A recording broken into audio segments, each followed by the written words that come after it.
The best thing about going 1-0, the chance to go 2-0, baby.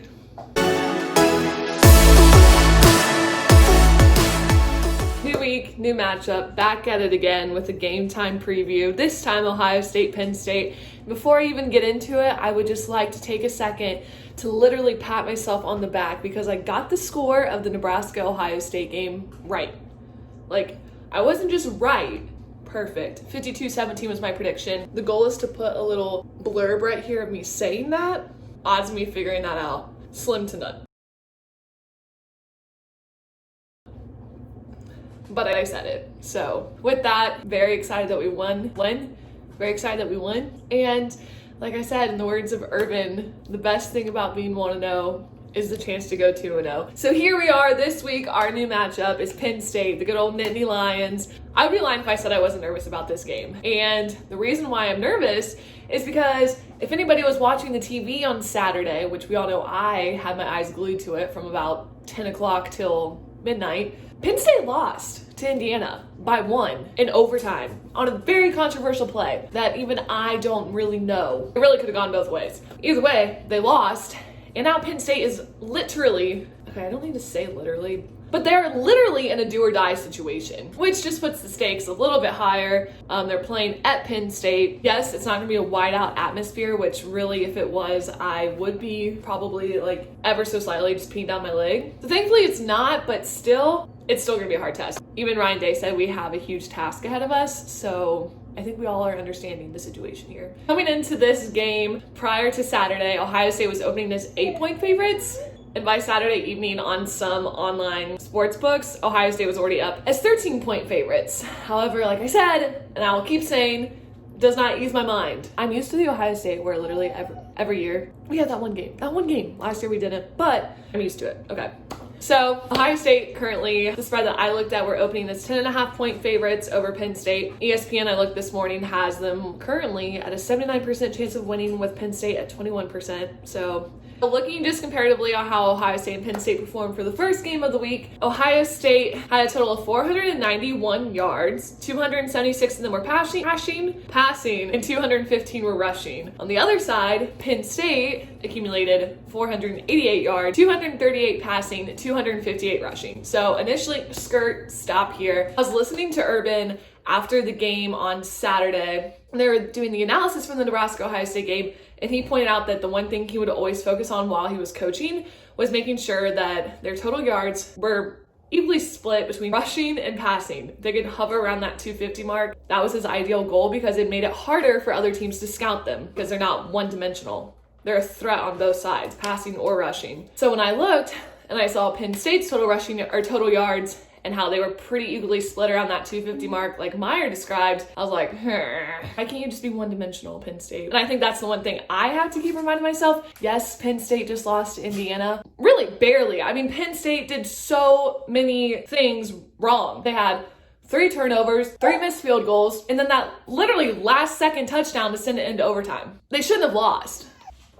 Is there really a video if my dog's not in it because he's just whining? Penn State should not have lost that game, which I keep saying just makes me more and more nervous for our game because they're going to be very angry. And as I was watching that IU game, I thought, wow, sure, it would be nice to watch Penn State lose, but I don't want to play an angry Penn State next Saturday. If we're looking specifically at Fields and Clifford, who is Penn State's QB, take a look at that. Justin Fields was combined 20 for 21, a near perfect day, except for that incomplete pass, which I mean, I remember seeing it. I really thought he had it. Oh, Olave, it's fine. He went for 276 yards, also had 2 touchdowns, and Clifford was 24 for 35. He went for 238 yards, had 3 touchdowns and 2 interceptions, so you hate to see it. But like I said, Penn State, I'm still worried about, even if we're saying that Ohio State is so much stronger in so many areas. Again, Penn State is a good team. Regardless, the Penn State-Ohio State matchup was the game that really everyone was looking to.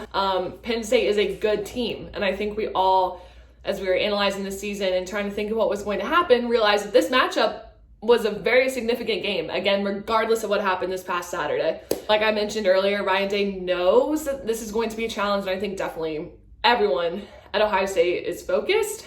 And like you said, their preparation started just a few hours after the game on Saturday. Another thing that also concerns me, but doesn't concern me, but when you really start layering on these facts and these statistics, you're like, I wish Penn State would have won. Penn State has only had one 0-2 start since 2002, and that came in 2012 after their coach left. And then looking at even another interesting stat, Penn State has only lost back-to-back games at any point twice in the last 4 seasons. Both times involved Ohio State, and that was in 2017 and 2018, accompanied by losses to Michigan State. Penn State also has a .778 winning percentage at home, which is the 5th highest winning percentage in the country. This is followed behind Clemson, Alabama, Ohio State, and UAB. So all of these things, I'm just like, great, it's such an awesome stat. Go Bucks. I low-key just wish Penn State wouldn't have lost, I think. But it's fine. Ohio State's really good. In addition, Clifford, their QB, just came off his best rushing performance so far in his career. Gained 119 yards and had 1 touchdown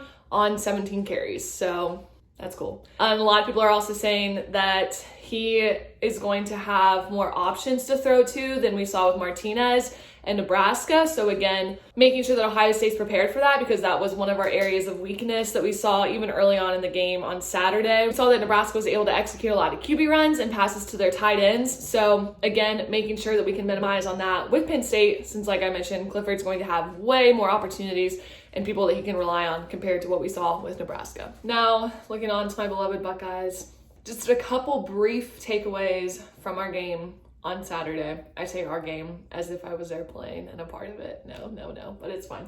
I think one thing that I read this too in a couple different articles, and looking back on the game, I totally agree with, was trying to have more space in the O-line for the running game. I mean, obviously we rushed for a great amount of yards, blah, blah, blah, but still just trying to create a little bit more space so that we can have a stronger presence there would definitely be great. You'd love to see it. So again, not like a huge thing. It's so nice to have such nitpicky little suggestions. But aside from that, as we head into the game in Happy Valley, there are 2 key players who I think will be crucial in just making sure that we can have a continued success. And that is one receiver, Garrett Wilson, who 7 receptions on 129 yards and 1 touchdown as well. He's definitely someone who not only did he make a really great statement and clearly he's picked up right where he left off at the Fiesta Bowl last year, but he's most definitely going to still be involved in the game plan in some form or another, especially with Chris Olave's injury undisclosed right now. Nobody is really sure what he's going to be doing this coming week. It'll definitely be crucial that Wilson is there and has a really strong presence once again for us.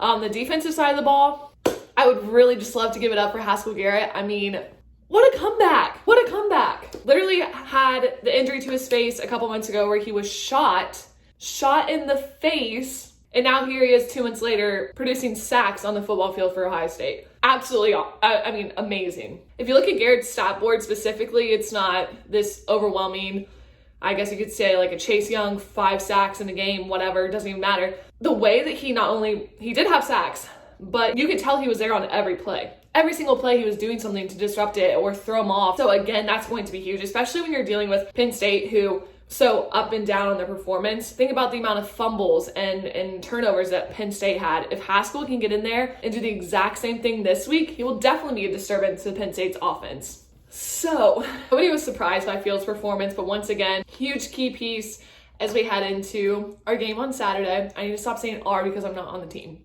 I'm so nowhere even close to being on the team. First off, I'm too old. It's very easy to get caught up in the emotion of the game, to think, oh my gosh, Penn State is they are in a one and done situation. They have to win this game. That alone makes me a little nervy. If you compare the 2 games, I watched both, and you compare Ohio State's demeanor to Penn State's demeanor, 2 totally different teams. Completely different.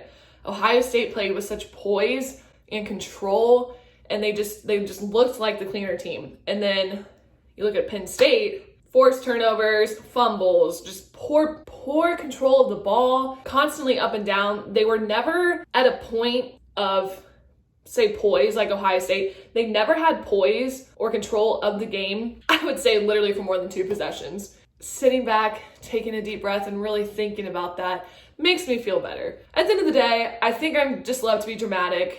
That's not true. Well, my parents would disagree.